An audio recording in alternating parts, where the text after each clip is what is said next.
since we didn't get to do any this last time. So this is what the PowerPoints that I had before.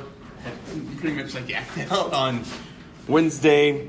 We're looking at the fatty acid catabolism. Once again, make sure you look at chapter 10 on your own, especially for the vernacular and like what the idea of saturated versus trans fats and that kind of stuff. We talked about acetyl-CoA. In fact, now I'm going to be really loud and you're going to be able to hear me all over the place. Sorry. But I wanted to do that just in case Jonathan came in and just wondered why we left. So we had the citric acid cycle. Acetyl-CoA can enter into the citric acid cycle. We have, and we'll talk about this later, in greater detail later on, but what the ketone bodies mean and what they indicate. Because we haven't discussed that so far this semester, or so far this year. And then finally, we did talk about a little bit, just briefly, how that plants utilize it as a biosynthetic precursor primarily, rather than energy. Okay, we talked about the problems, the fact with if you use fats and fatty acids, primarily the physical properties. That's one of the major problems because it's hydrophobic. We're water-based, and so therefore you have to worry about things like transport. How do you get them from the adipose tissue to where it's needed? And also the fact that it's both blessing and a curse in the sense that they are chemically inert. So they aren't real reactive, that's good. You don't have to worry about exploding, spontaneous combustion or something like that. However, at the same time, you really have to give it some energy in order to get the energy out because it's fully reduced, with the exception of the carboxylate end. And but you can't. That means there's more potential chemical energy than actual reactivity. And we talk about the three sources. We have those that are in the adipocytes. And so they're huge, and we'll talk a little bit more about the morphology of the adipocytes later. We had the endogenous, those that it's biosynthesized, it's primarily in the liver, biosynthesized by your own body. And then we had the exogenous, or the diet-based. Okay, and before I go on, I told you about the pictures, and actually in this I have to say one good thing about this projector here is it does a much better job looking at the colors. You see the healthy liver versus the fatty liver. Someone has some type of fatty liver disease going on. I don't often remember if this is supposed to be alcoholic or non-alcoholic fatty liver disease. Okay, but then we have the exogenous, those that are based on the diet. And I already warned you, those numbers were preceding the big push against trans fats. I cut off, but I did just have what the source was on there. Okay, that was this little cartoon. And then we went over, and this is really the part from chapter 10 of last semester, where we talked about tags and triglycerols or triglycerides, free fatty acids. You can see what happens to the shape of the fatty acid as you make it more and more unsaturated. It's kinky.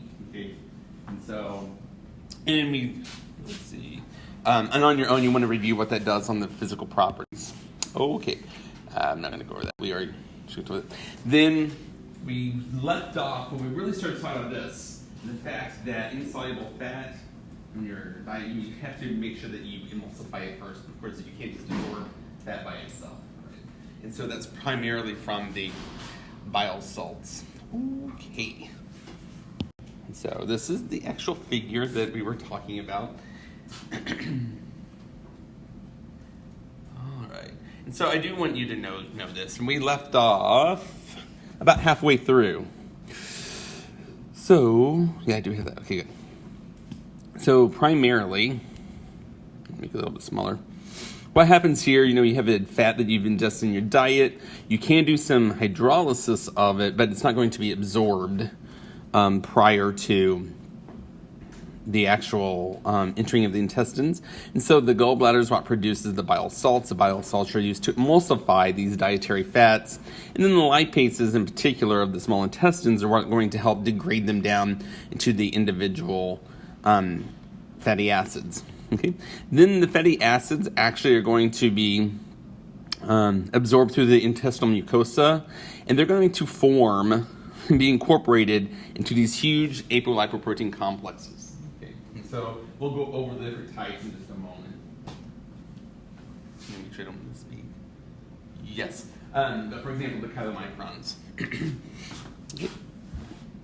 Chylomicrons then are going to go through the lymph system, ultimately to enter the bloodstream. The bloodstream is what's going to go ahead and deliver it through to the appropriate tissues. Okay. So we're going to go into much, much greater detail in chapter 21. I don't know why. Well, I mean, I do know why. The book, like as I mentioned before, they first try to break everything down with catabolism, then they're going to start building things back up with anabolism. So that's how it's kind of separated, rather than just saying, okay, this is the fats and the lipids, this is the carbohydrates, this is so on and so forth. So if you just want to review just a couple of terms, what is APO? What does the prefix APO mean? We use it for other times. I don't know that we use it so much with lipoprotein, but we used it with APO, like APO enzyme, APO, whatever. What does that mean? This means without. And so apolipoprotein means it's without lipid. So the complex is just waiting for the lipids to be loaded, so to speak. And then the lipoproteins vary. They vary, B-A-R-Y. They vary from very low, B-E-R-Y, density lipoproteins all the way up to very high density lipoproteins. So we have the VL, DL, the LDL, the IDL, HDL, VHDL. Okay. Right. This is just a picture of one. Then they also have marker proteins and phospholipids and stuff on their outside. But they are very, very condensed. That's not the right word. Densely packed. That's a better word. For the way that they're, since they want to exclude water on the inside. Okay. All right, this is really what I wanted to focus more time on for today, this flow chart and how the hormones, and you just start to think about what would make logical sense, and I'm just trying to memorize everything. And it's also going to start to try to try to tie together some of the things that we've been talking about so far this semester. All right, so first up we have the hormones, and it's epinephrine and glucagon that will start this process. Okay, why does it make sense? Let's just start with epinephrine. Epinephrine is also commonly called adrenaline, and what's an example of when you're going to have your epinephrine and adrenaline increase all of a sudden? Fight or flight. You're running from the bear. Remember my disclaimer. Run downhill from a bear. You don't run uphill. Okay. But, yes, so you're running from a bear. So what does it make sense you're going to want to mobilize stored fats? You want to free them up. Get more energy. Okay, you're going to need to run from that bear. And then we also have glucagon. You're not running from a bear with glucagon. Well, you may be running from a bear with glucagon, but what is glucagon? What is its importance? We've already talked about it a little bit already. Sometimes, you know how in art, let's see, this is art integration once again. Sometimes there are different types of paintings in arts where the object is defined by the negative space.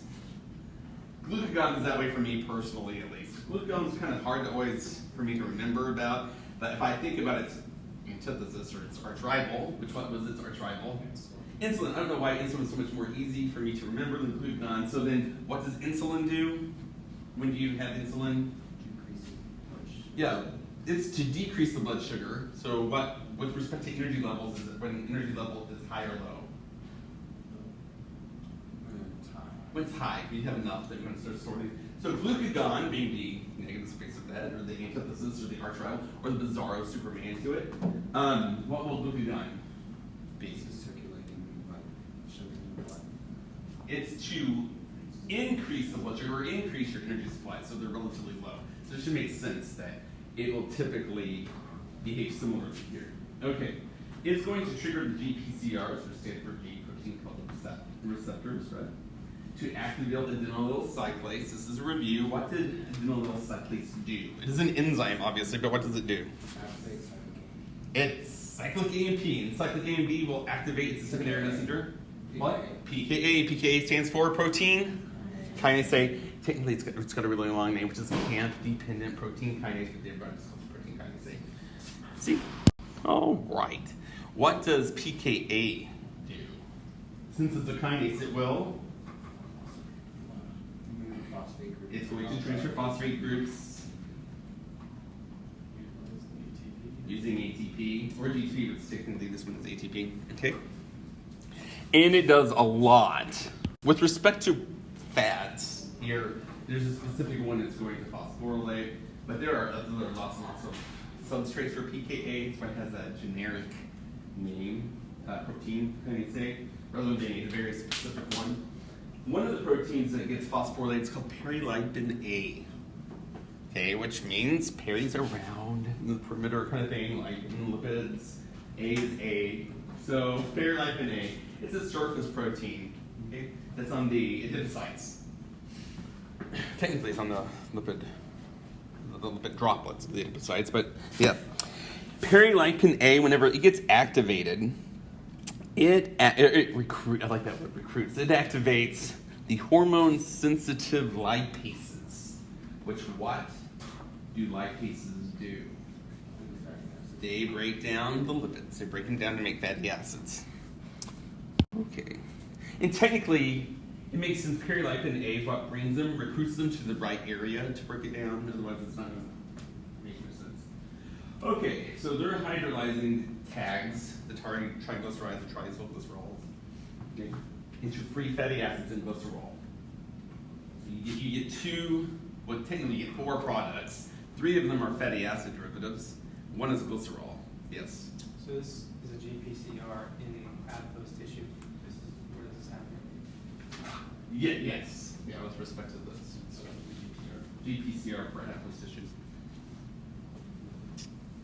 So it's in the effect of these hormones on the adipose, and the adipocytes. What in the world? Oh, can't read this up. All right, which one do I do first? Okay, so we get, technically there are 4, but you get 2 classes of products. The free fatty acids, you get 3 of them, and you get the glycerol. Let's do the free fatty acids first. Where do the free fatty acids go?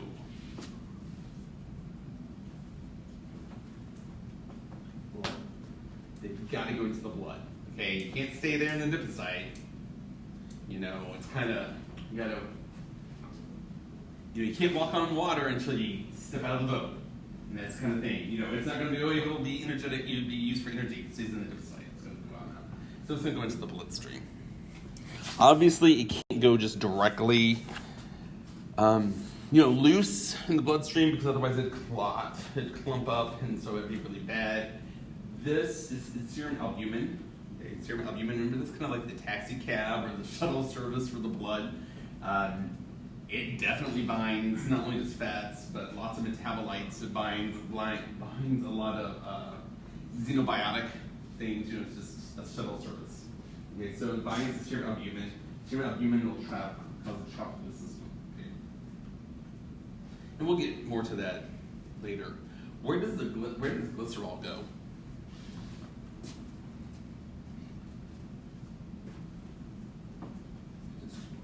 What? No, you're going to want to use it. I mean, you're running from the bear. So if you're running from the bear, where do you want glycerol to go? To the cells, okay, but what would you want it to do? Think about metabolism. Pardon? Eventually, what's that metabolic pathway called? Glycolysis. All right. So that's where we come to. Okay. So remember, we got the free fatty acids. Free fatty acids right now is not floating, but it's on the shuttle system to get to the tissues. Glycerol can go into glycolysis. Now we have to start to think about how or where in glycolysis it can go, using our handy-dandy logic from biochemistry and our known love of enzymes.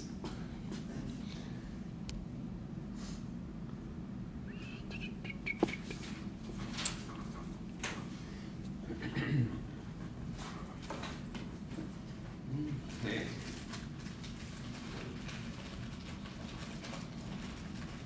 So the first step,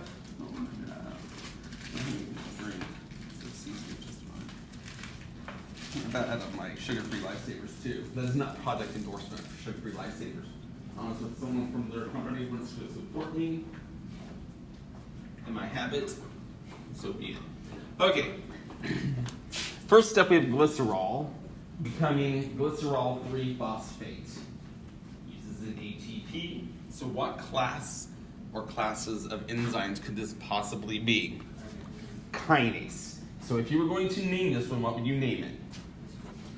Glycerol kinase.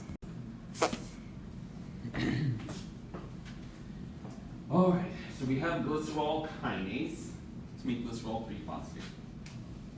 Glycerol 3-phosphate becomes dihydroxyacetone phosphate, or more lovingly referred to as DHAP. Okay, utilizing NAD plus to become NADH. Oh, okay, let's take one out. Okay, what class or classes of enzymes could this possibly be? That's a dehydrogenase, and we know that because what's the good giveaway? The NAD to NADH. Okay. And so if you were going to name this one, what could you name it? It's glycerol 3-phosphate dehydrogenase. Would you go out like an alkylase since it gets DHAP and glycerol 3-phosphate? That enzyme does not make it an alkylase because at this point in time it's not going to both. Okay. All right. So now we have DHAP becoming glyceraldehyde 3-phosphate. What are some of the possible classes of enzymes could this be? It's isomerase. What one is it? It's TPI. Well, this is technically DHAP is glycolysis. This is just, that step in glycolysis. That writes the numbers. Yep, this is TPI, triose phosphate isomerase. This is what we've seen before.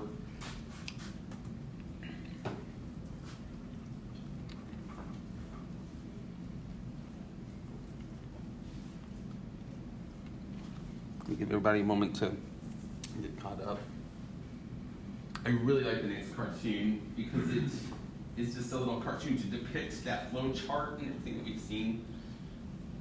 So if flow charts are your way to go, yay. If they're not, maybe this will help. Yay. That's this one. Let me make it a little smaller though. This does not show you glycolysis. That portion, it only shows you from the perspective of the fatty acids. Okay, so please keep that in mind. But we can review and walk through it. So you have the hormone, whether it's glucagon or epinephrine. It binds to the GPCR. Of course, it's just the G protein.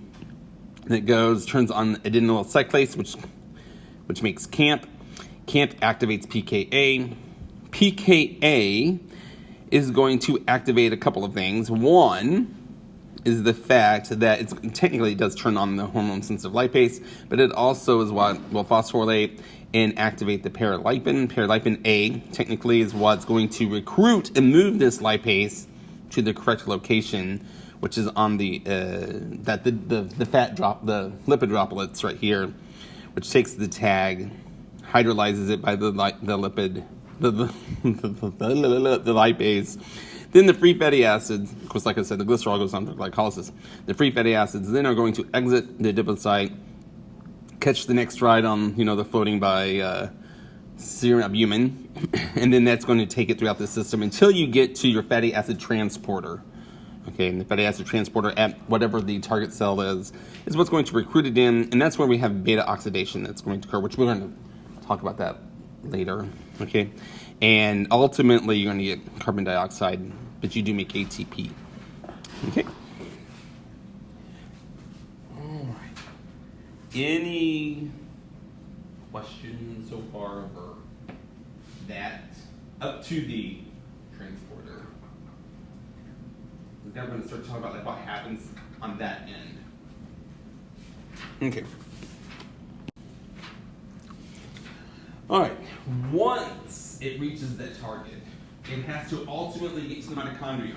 So remember, I don't want to attempt to draw it on here, I don't want to get it out. Remember we've been making, I had suggested that you have that big picture of a cell and the mitochondria and putting the metabolic pathways and stuff. You can also add this to it because that free fatty acid He's got to get all the way into the holy of holies for faith integration, which is the mitochondrial matrix. But it just can't go on in. Okay, and that's where the faith integration stops because, in the Bible, the high priest only could go once a year to first mercy throne. This one, we would die. Okay, so that's where the analogy stops. Okay, so we've got to make sure that we have a way to get into the mitochondrial matrix because that's where beta oxidation occurs. Okay, I shouldn't say that. I don't want to jump the gun here. Okay, so we have to have a transporter. I really don't like this figure. This figure came from the old book. It's really ugly. I don't remember the new book. I haven't checked the most recent edition, but in the PowerPoints that they had given, they didn't have a really good figure either. Just to review, the little figure that's up there in your right, that's just to remind you what an acyl or an acetyl group versus an acyl group would look like. A acetyl would only have a total of 2 carbons. Acyl will have more than 2. It could be 2 or more. And remember, for fatty, that's why you have to be really careful when you're naming things. Typically, if you name it acetyl whatever, you are limiting it to only 2 carbons. So, many times it's called acyl, so that's why that says acyl adenylate. Because that means it could be 2, it could be 20 carbons long. So you first have to activate it. This is the overall reaction. Overall, you start off, remember, a free fatty acid ends with a carboxylate. It does take ATP. It takes energy to make energy kind of thing. And you're going to ultimately get a thioester. We'd already talked about the reason why. Sulfur is both a good nucleophile and leaving group as compared to oxygen. Or it's a better one, I should say. Oxygen is good too, but sulfur is even better. And it's a 2-step process. So the first step, I don't like the way they had this drawn, that's why one of the reasons I don't like it, is you're going to adenylate this. And so this is, instead of adding the phosphate group here, you're amylating it. If you want to think, use amp as a verb. Okay, you're going to amp it up. So you're going to give off the pyrophosphate. And the only reason, once again, is that's activating that. It's a good intermediate, because AMP is a great leaving group. And then we have acetyl-CoA come in. I'm sorry, see, I did it too. I just do it out of habit. We have coenzyme A come in, and this sulfur then can be good nucleophile. It comes and smacks the carbon of the carbonyl group. You make the tetranyl intermediate, you collapse tetranyl intermediate, and you kick off the AMP. That's all that's happening right there. So there's the AMP, and we've made a thioester. So it's some type of acylated thioester. See, that's how we say acetyl-CoA. It's acyl-CoA. What class or classes of enzymes can this be?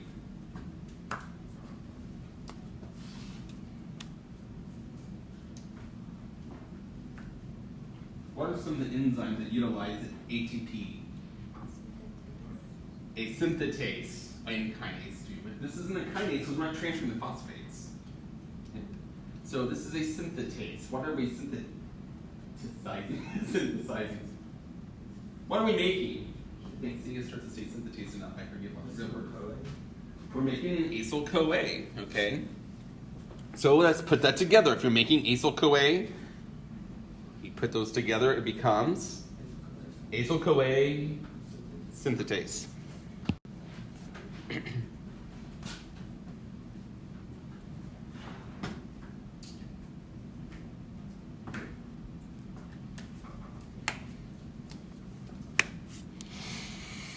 All right.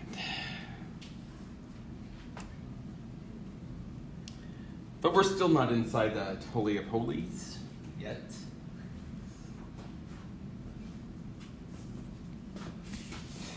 So this is what we have. We have, let me make it smaller so you can see it. And let me draw. Just because, at least on my end, my old eyes have problems seeing it. That cytosol is really kind of tiny. So that's the cytosol. This is the IMS, or the intermembrane space. Remember, it's intermembrane. I've heard some people say intermembrane, I-N-N-E-R, but that doesn't make logical sense, because that's the inner membrane and there's not a space inside it. So it's an intermembrane space. And then we have the inner membrane, and then we have the mitochondrial matrix. I've been referring to as the Holy of Holies of the cell, at least, in that sense. So we've ultimately have to get this acyl-CoA and drop off. Well, ultimately, you're going to have to get it over here, but it just can't cross on through all the way. Okay? So it can get through that outer membrane. The outer membrane is a little bit more forgiving, I guess you could say. Whoa, did not mean to do that. That happened.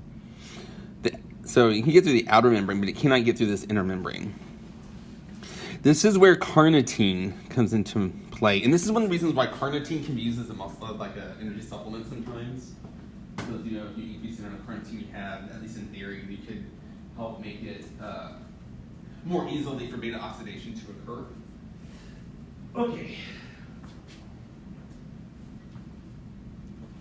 I'm trying to give people a moment to get caught up, because there's a lot that is going on here with lots of arrows. So what happens is it's the coenzyme A part that just doesn't cross over, if you notice. So just like we've seen this kind of thing with NADH and things. Remember, the NADH itself doesn't cross over, so we have to use like malate dehydrogenase to transfer the electrons from the NADHs on one side to the NADHs that's inside the mitochondria. And the same thing, or similar thing, is happening here. It's not NADH. Coenzyme A, you can almost think of it as two pools. And don't ask me, I don't know how the limited pool ended up inside the mitochondrial matrix. It's beyond my pay grade. Okay? But we have a pool inside here. We have a pool that can get all the way to the inner membrane, the intermembrane space. Okay. So what we do here is we actually take the acyl group off of the coenzyme A, and we put it onto the carnitine to make acyl carnitine. Acyl carnitine can go back and forth. These are called acyl carnitine transporters. I know, really, like, they're very descriptive. Like what they do, they transport carnitine and acylated carnitine. So then the acyl carnitine can come back over, and then it's the one of my critiques for this is it's kind of hard to tell, but there's a line there.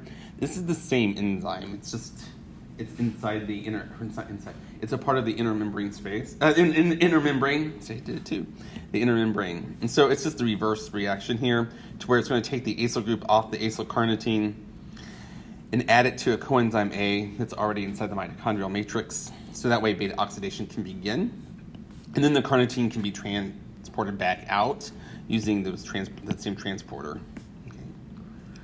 So what kind of enzyme, what class of enzymes can do this? Move the acyl group around. What class of enzymes would it be? Mutase or transferase. It's a transferase. It's not a mutase or an isomerase, because mutase or isomerase would indicate that the acyl group or the coenzyme A itself is being turned into an isomer, and it's not. It's really transferring or moving the acyl group from the coenzyme A to the carnitine. And so it's a transferase. What kind of transferase is it? It's an acyl transferase, not acetyl. It's acyl, meaning that it can take more than 2 carbons or more. Okay. So we have an acyl transferase. Now, what specific acyl transferase is it?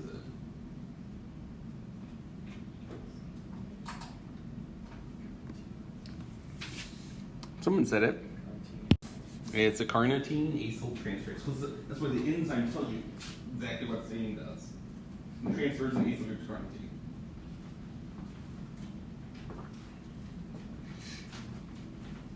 Okay.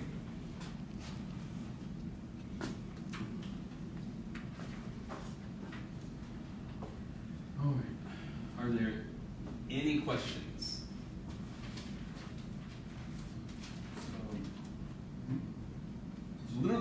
actually now followed, you can almost make like this to a movie, followed the fat from where it was being stored all the way to where it's going to be utilized for energy. So, And beta oxidation only occurs in the mitochondrial matrix. Right. It cannot occur anywhere else. right. Well, the primary place is mitochondrial matrix. There are some specialty fat enzymes that are like in the ER and places like that. But we'll talk about those in exceptions. But yeah, your predominant energy source is going to be mitochondrial matrix. There are things like desaturases and things like that, for like the specialty fats.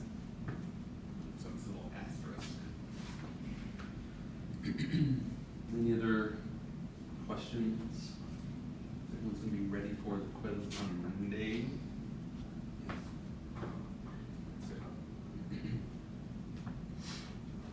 Okay. Then